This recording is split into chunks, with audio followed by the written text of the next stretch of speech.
Hello and welcome to the alumni series of the Marketing Practice podcast.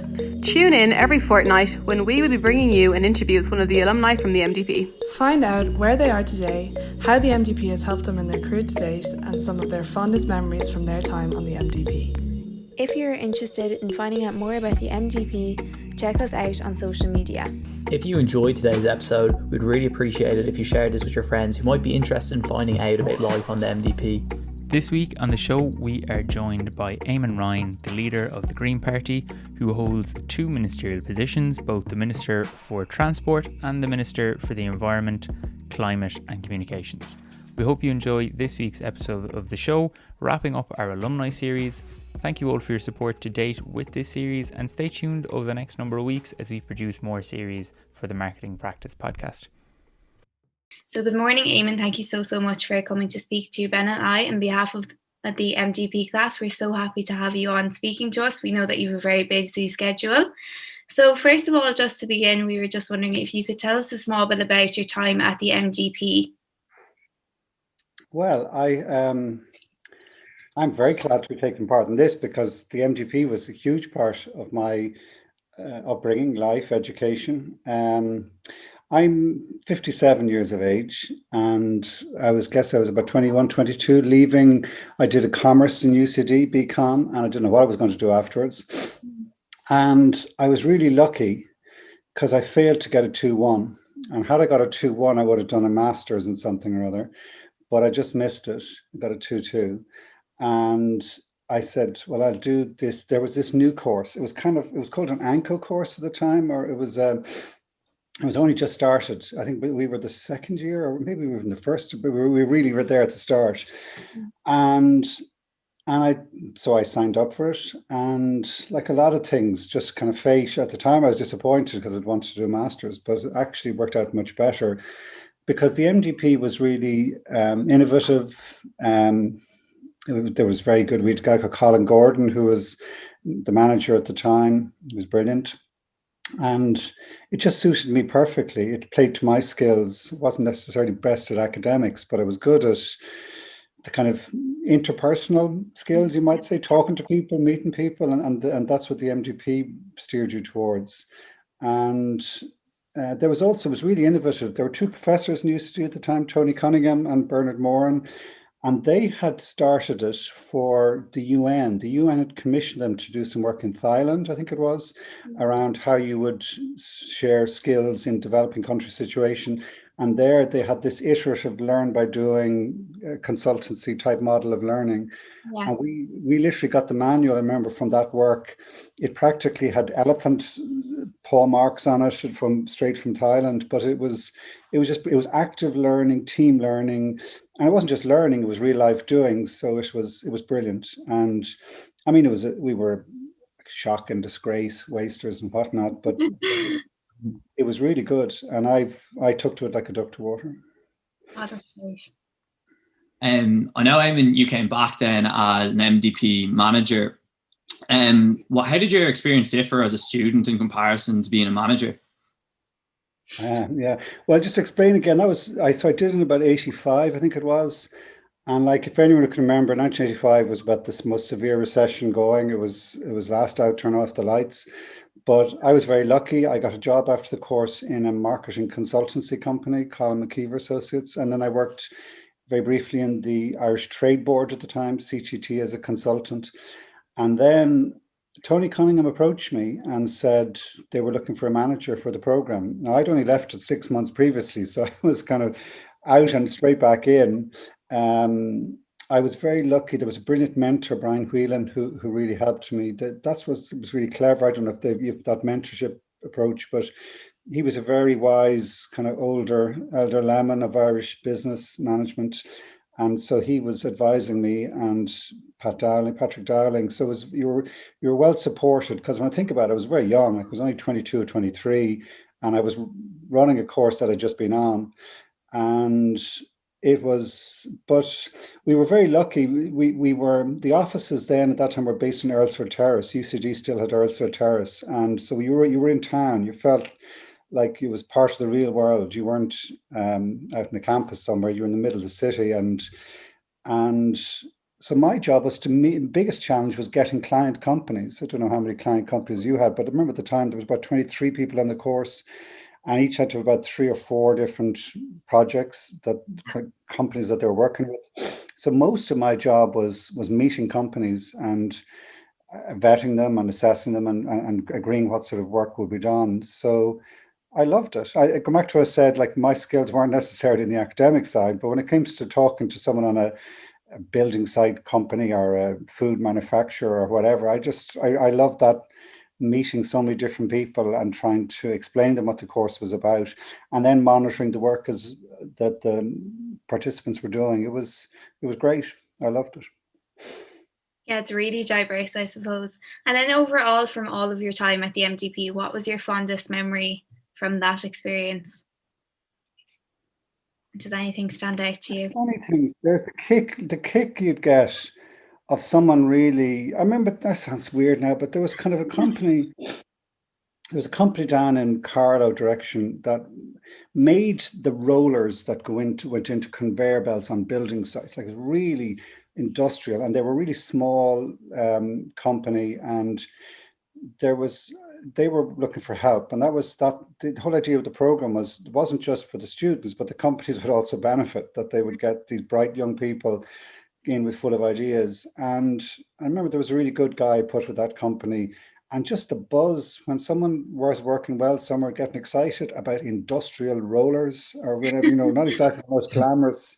Yeah. But actually, it was just the buzz of having a small family business which was getting something from this, and our young guy who was doing it was getting something from it, and it was that sense of excitement you get when something clicks, when you're actually, and realizing that that's as small roller business in Carlow is as important as any Google or Facebook or whatever. It's kind of the joy of making something happen, and that's exciting. And that happened quite a bit. That's nice, and giving back, I suppose, as well.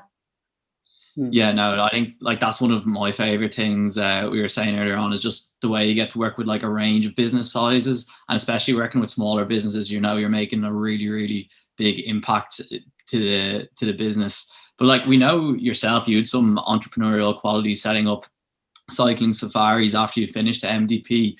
We have many advisors that someday want to set up their own business. Can you pass on some of your key learnings from setting up a business at a young age? Well, firstly, come back to what I said, I was lucky I didn't get a 2-1. I was also lucky then when I actually left Ireland. I left the job, and it was a brilliant job. I was really enjoying it, but all my friends were away, and it was emigration time, and I decided, Lord knows why, I joined them. So I went off to New Orleans and with some friends who were there already, and I had a great time, and then Australia, and then London. So I went a bit astray, you might say. Like, I had a great time, but it wasn't what you call a career. And I remember coming home, and I was kind of starting to I get very sensitive to the question, what are you doing? Because I didn't have an answer to it. Like, I was working bars and working in, this, that, and the other, but it wasn't a career. And I was on the dole for a while then in the late 80s, came back after 2 or 3 years kind of wandering, and it was tough. Like, it's quite depressing when you don't have a job. You're kind of, it gets to you.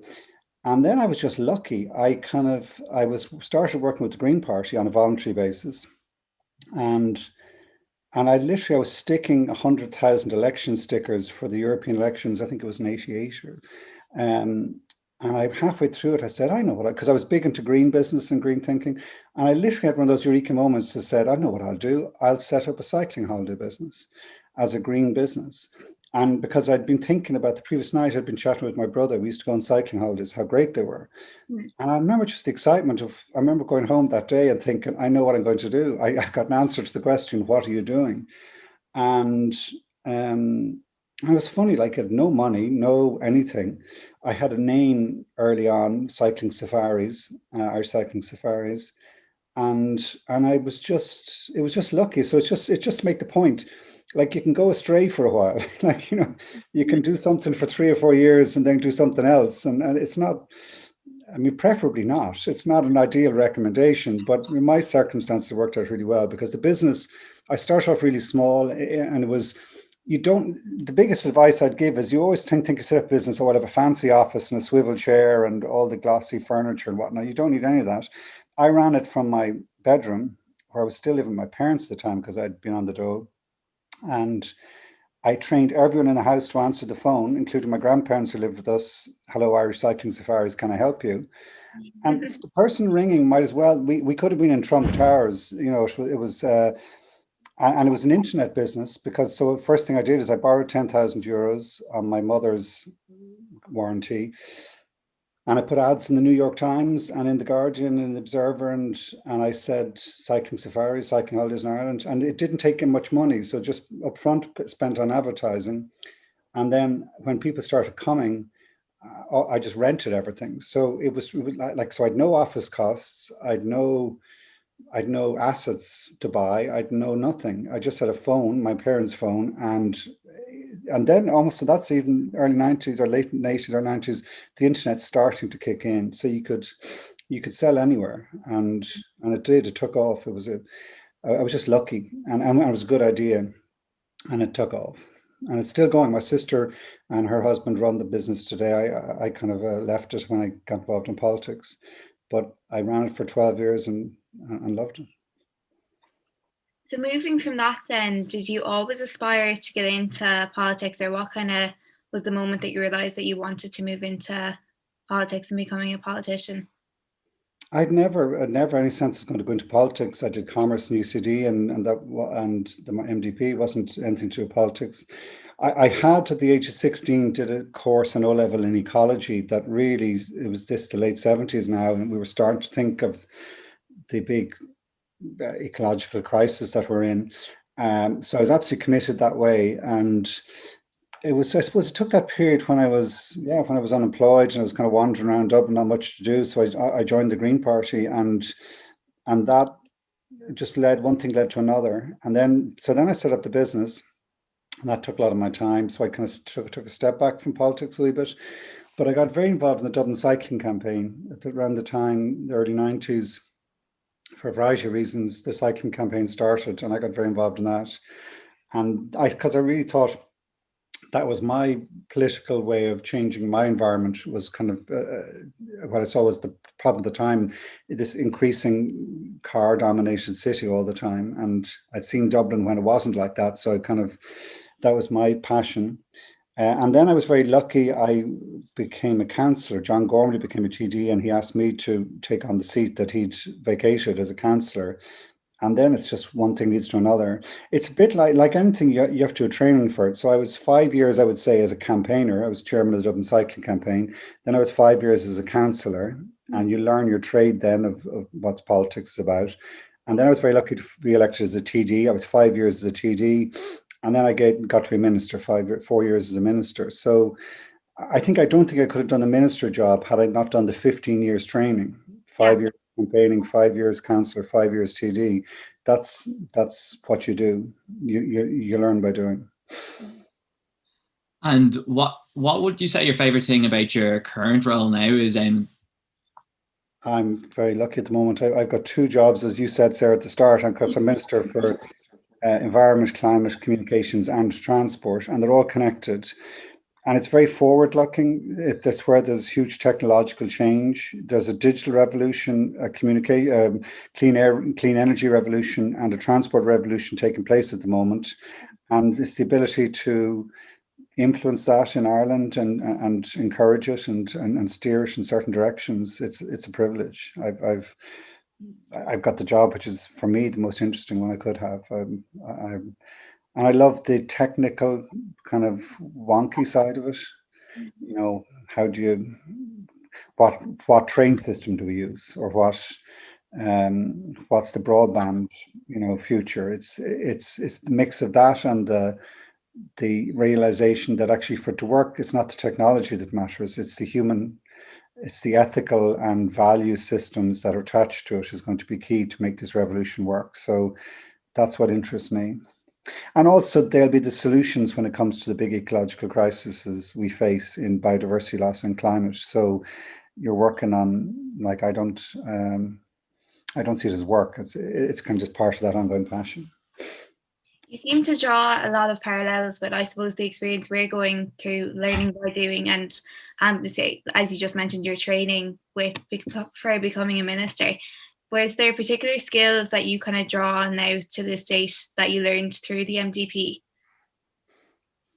Absolutely. I think, from my mind, the MDP, what the secret of consulting or advising is the other person has to have full ownership of whatever the ideas that you're coming up with. You know, that it's no point you thinking something, this is a brilliant idea, we do it this way. You want the other person to think, this is my brilliant idea, we'll do it this way. And that you've been instrumental in kind of helping that, you know, that Commercial said it, that moment of excitement where that young student and that Carlo company worked well together. It was, they'd shared ownership of the ideas that they were working on. And I think that same applies in politics. Like, you can try and bludgeon people over the head with, I've got the right idea, you do it my way. And good luck with that. Yeah. Far more effective if you share the sense of, this is the way to go. And the people who you're working with or you depend upon to deliver it, see it as their project. I thought that was one of the lessons I learned from the NDP and tried to inspire in people I was working with in the NDP. And it's a lesson for life. I suppose it's that's a collaborative listening. It's an altruistic type. They're not altruistic, the wrong word. But it's recognizing that that sort of. My mother has a way of putting it. She kind of says, she got from a builder in London, you always have to think about what the other person has got, something in their shoe that's bugging them or whatever. Put yourself in the other person's shoes. And if they have confidence and trust in you, then they'll start listening and they will pick up some of the things you might be thinking. Sorry, that's a long answer. No. That's great. No, 100%. I think we completely get what you mean. Like, with MDP, you don't really have a choice but to develop your people skills, because you really do spend about 95% of your time working on teams or working with other people. But we know that one of your goals is to make Dublin one of the most sustainable, social and creative cities in the world.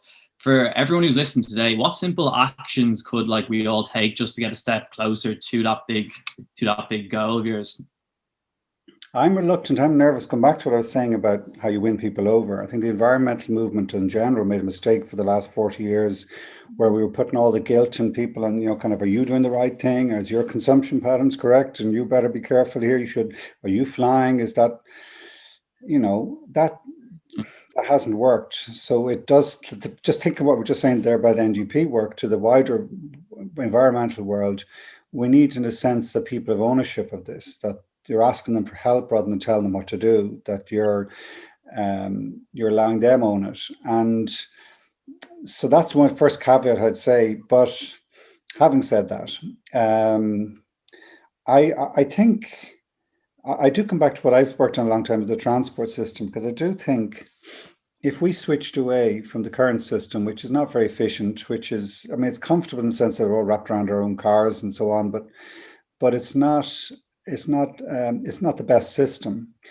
And I do think if we really started turning Dublin into like Amsterdam and Copenhagen, and where 30, 40, 50% of all trips are on a bike, and Simmers have a huge amount of pedestrian, I just look at that. Well, it's really healthy. Like, it's you live longer. You live 20 years longer or whatever. Huge benefit in health. That's not a bad thing. It's quieter. It's cleaner. It's more social. It changes the sense of place in public space. And so, and also once you get used to it, it's quicker way around. Like, any trip under 4 or 5 kilometers, I'll be fastest on the bike, and I don't worry about where I'm going to park when I get there. And I can see people en route, and they can see me, and I can salute them. It's social. It's kind of, so I'd say to anyone, we're going to start making it safer. It'll take 5 or 10 years, but in 5 or 10 years' time, I would be surprised if we weren't more like Amsterdam than Phoenix, Arizona, and I prefer that. Yeah, they're great goals to have as well. I feel like with everyone moving and being so conscious now of the environment, that it's definitely a step people are more willing to take nowadays. We just kind of had one final question to ask you then. So we're finishing up now at the end of July, and we're just wondering if you had any advice that you would like to give to current MDP students finishing up this year and starting their journey ahead into the big bad world. And here's me being all old now, so don't you do what I did. Don't you go wandering. Don't you go in the dole. I don't know. I think follow your passion. That's cliche, but it's stick to something you're interested in, and then deliver that in what you do in work. And it doesn't matter what that is. I think it's a really tough period. I think it's the hardest time. Like when you leave college, so we've all grown up in this kind of incredible cocoon of school and leaving certain college, and everything is structured. And then suddenly all the scaffolding goes, and you're out there. Well, what do I do now? Yeah. And it's really difficult. I'd say not to worry if it doesn't go right straight away. You know, things can chop and change, but I'd say more than anything else, follow something that really interests you, because then you'll be good at it because you'll be interested in it. So pick something that, in whatever it is, be it an aspect of life, or a skill, but even going into business, it's great to go into business. There's nothing wrong with business. It's an important part of our culture, community, and we need business people with good ethics and good learning. So I'd say, but even in business, pick something that you're interested in is where to go. And listen, you could be the accountant, you could be the company secretary, you can be whatever it is. It's having that interest in what you're doing, I think will make you jump out of bed every morning to go in and do it. Thanks, Eamon, and we'll definitely take that advice on board. And as you said, it's a very exciting time for us. So looking forward to getting into something that we'd actually be interested in. It does drive us even to keep working so hard at the MDP, to just have that goal of doing something that's actually meaningful for us after we do finish. But here, thanks a million, Eamon, for taking the time to talk to us today. We know you have a very busy schedule, and just a huge thanks from myself, Sarah, and the rest of the MDP. We really appreciate it, and it was fantastic seeing you. Lovely talking to you as well, Ben and Sarah. Thanks indeed.